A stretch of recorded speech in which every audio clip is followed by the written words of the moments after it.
Gold mine astrology में तापीराम ठाकरे द्वारा आप सभी का स्वागत है। दोस्तों, आज हम जानेंगे कि कुंडली के अंदर कौन से राशि के अंदर कौन सा ग्रह उच्च का होता है और कौन से राशि के अंदर और कौन से घर के अंदर कौन सा ग्रह नीच का होता है। ये सबसे इम्पोर्टेंट है दोस्तों, कुंडली का एनालिसिस करने से पहले, यानी कुंडली समझने से पहले ये जानना जरूरी है।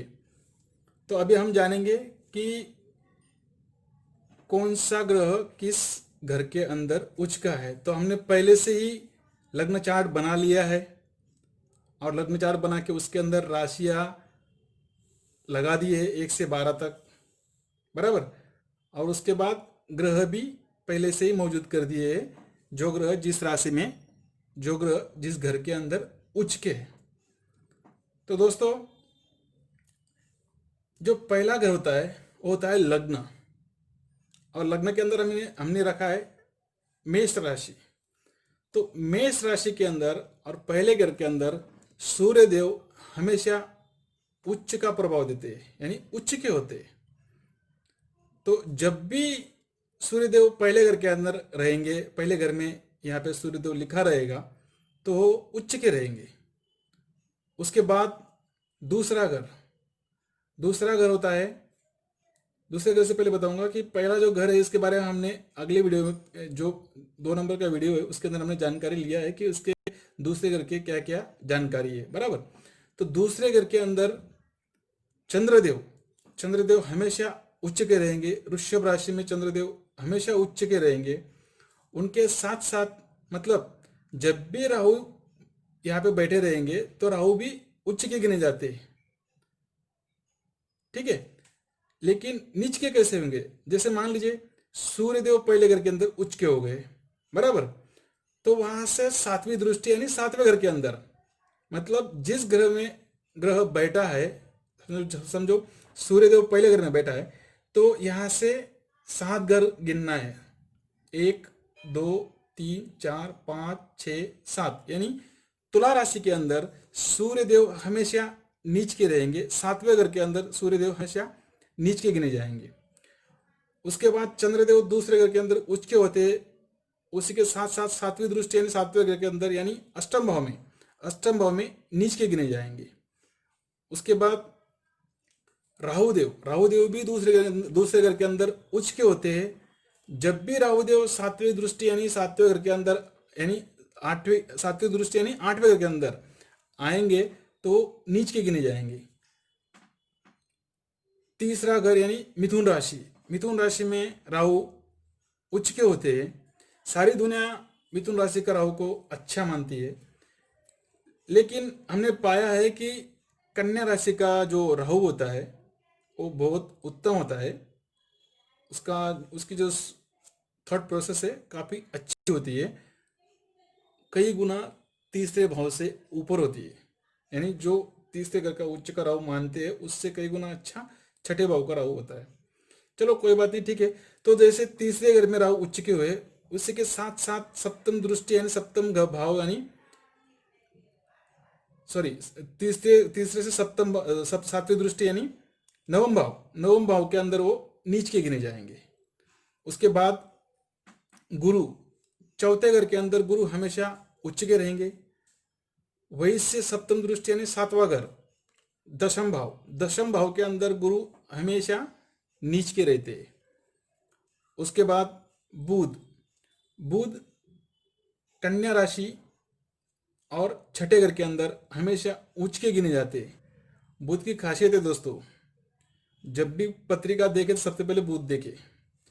अगर बुध किसी भी तरह से खराब है तो सब कुछ खराब है, अगर बुध सही है तो सब कुछ सही है, क्योंकि बुद्धि ही सब कुछ होती है। इसीलिए बुध का पत्रिका में सबसे पहले देखना जरूरी होता है। वैसे ही कन्या राशि के अंदर बुध जैसे उच्च के होते हैं, वैसे ही अपने से 7वें यानी 12वें भाव में बुध नीच के माने जाते हैं।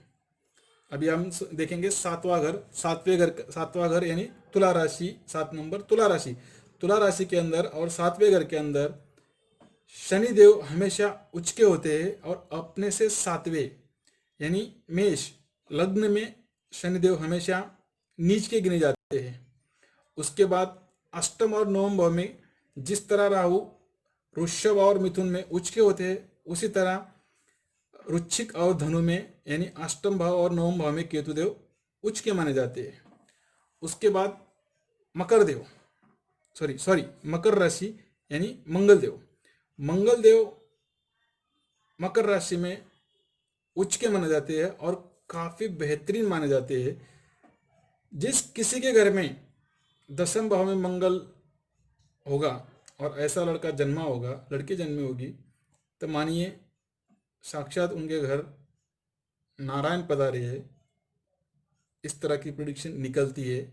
इसलिए इस घर का मंगल बहुत शुभ फल प्रदान करते हैं, क्योंकि यही मंगल जीवन के सारे सुख देने में ताकत रखता है, क्योंकि उसकी दृष्टि सीधी चौथे घर पे जाती है। उसके बाद शुक्रदेव हमेशा 12वें घर में और मीन राशि में उच्च के माने जाते हैं।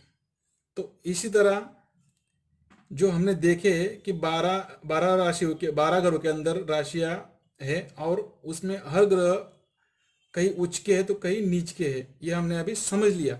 शुक्रदेव 12वीं राशि में उच्च के होते हैं, उसी के साथ साथ कन्या राशि यानी छठा भाव में नीच के होते हैं। ठीक है, तो अभी हम जान लेते हैं। सूर्यदेव मेष राशि में उच्च के होते हैं, तुला में नीच के होते हैं। चंद्रदेव वृषभ में उच्च के होते हैं, वृश्चिक में नीच के होते हैं। गुरुदेव कर्क में उच्च के होते हैं, मकर में नीच के होते हैं। मंगलदेव मकर में उच्च के होते हैं, कर्क में नीच के होते हैं। बुध देव कन्या में उच्च के होते हैं, मीन में नीच के होते हैं। शुक्रदेव मीन में उच्च के होते हैं, कन्या में नीच के होते हैं। शनिदेव तुला में उच्च के होते हैं, मेष में नीच के होते हैं। राहुदेव वृषभ और मिथुन में उच्च के होते हैं, वृश्चिक और धनु में नीच के होते हैं। केतुदेव वृश्चिक और धनु में उच्च के होते हैं, वृषभ और मिथुन में नीच के होते हैं। तो इसी तरह दोस्तों हमने जान लिया कि कौन से ग्रह किस घर में और किस राशि में उच्च के और नीच के होते हैं। ठीक है, अभी इसके बाद हम जानेंगे कि डिग्रियों के हिसाब से, मतलब कितना डिग्री का कौन सा ग्रह किस घर में कैसा बैठा है और उसकी डिग्रियां कितनी है, और उसके हिसाब से उसके जो फल प्राप्त होंगे वो कितने परसेंटेज में होगा, ये जान लेंगे। मान लीजिए हमारा सूर्यदेव लग्न में बैठे हैं, मेष राशि में उच्च के गिने जाएंगे, लेकिन वो कितने डिग्री के है ये जानना जरूरी है। मान लीजिए अगर वो 0 से 6 डिग्री के बैठे हैं तो बाल्यावस्था में रहेंगे और उसकी जो फल प्राप्ति की जो आकांक्षा है, मतलब होने की प्राप्त होने की जो गारंटी है वो 25% रहेगी, क्योंकि उसकी पावर कम है, बाल्यावस्था है, इसलिए उसका जो फल 25% ही मिलेगा। उसके बाद अगर उसकी 6 से 12 डिग्री के अंदर है तो 50% पॉसिबिलिटीज है कि आपको सूर्यदेव का जो भी प्रभाव मिलेगा वो 50% मिलेगा, क्योंकि वो कुमारावस्था के अंदर रहते हैं। और तीसरा होता है 12 से 18 डिग्री का जो भी ग्रह होगा, यानी सूर्यदेव अगर 12 से 18 के अंदर होंगे पहले घर में, तो उसका जो प्रभाव है उस व्यक्ति के ऊपर 100% होगा। मतलब यहाँ पे बैठा हुआ सूर्य ऐसे इंसान को अकेला सूर्य सारे सुख देने के ताकत रखता है। इसलिए डिग्री देखना, डिग्री समझना जरूरी होता है। लेकिन लाल किताब में ना हम डिग्री देखते और डिग्री की हमको जरूरत नहीं पड़ती है, लेकिन एज अ एस्ट्रोलॉजिकल नॉलेज आपको बताने की कोशिश कर रहे हैं। अब यहाँ पे हो गया 100% युवा अवस्था। ठीक है, उसके बाद 18 से 24 यानी यहाँ से अभी यहाँ पे ये इंक्रीज है, यहाँ से अभी डिक्रीज होएगा।